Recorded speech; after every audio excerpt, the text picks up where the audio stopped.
Oh yeah. There you go. Yeah. But it feels like. That's okay. Feels like it's fine. Oh, that's such a light. I mean, I'm barely. Yeah. Well, you have to understand that acceleration isn't felt. So that this is Einstein's equivalence principle. You don't really, if you're in an accelerating rate. So if you're free falling or you're plummeting in a gravitational field, you actually can't feel that. Now, you may be very aware in your experience as a human being on the surface of the earth, falling is bad. Yeah. So yeah, that feeling is bad. So you associate kind of resistance with being safe in some way too. So this is why golf's an interesting game, or all sports are. To be elite, you have to go past the safety zone. You have to train your body to not resist. Yeah. And that is weird. So that doesn't equate. It's like, wait a second, I don't feel that. How could that be going fast? No, that's the cue that it is going fast. You learn to sense speed differently. Yes. Well, I think that's huge. That's key. Yep. Yeah, because right now, speed in my mind is a function of like how much I effort. That's exactly right. So that's false. Literally the inverse.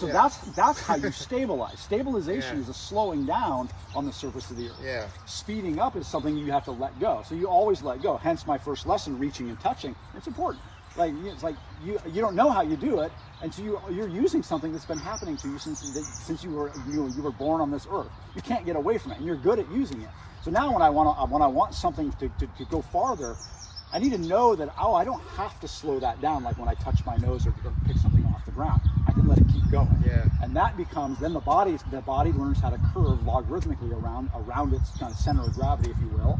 And it does it very, very naturally, and it improves it through experience. So that's all that's really needed.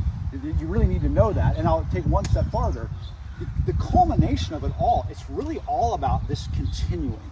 That feeling of never interfering with it.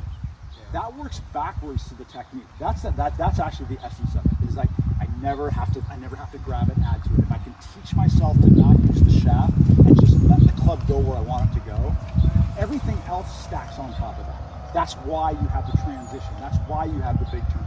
You create the environment where it can maximize acceleration. So I don't have to do anything with my wrist or anything.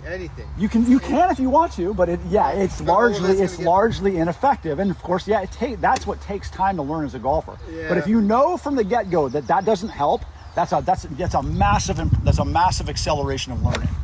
Yeah. So like on a shot like that, it's like, okay, well that one didn't open up enough. I didn't create the environment. And then how does speed? I guess it's already there. It's already there.